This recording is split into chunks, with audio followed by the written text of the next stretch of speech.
బాణుడి బహుమతి.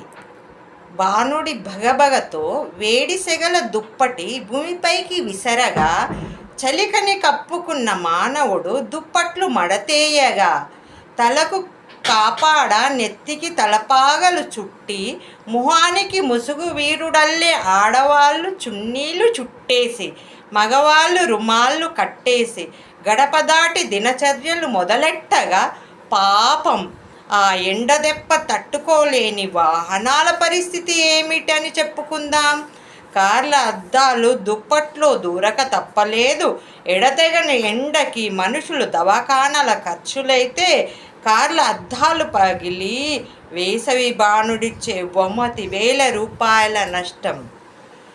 రచన అరుణ బొడ్డు మధుసూదన్. నేనే ఒక రచయిత్రిని. తెలుగు లోకం పేపర్లో ఈరోజు నా కవిత ప్రచురింపబడింది.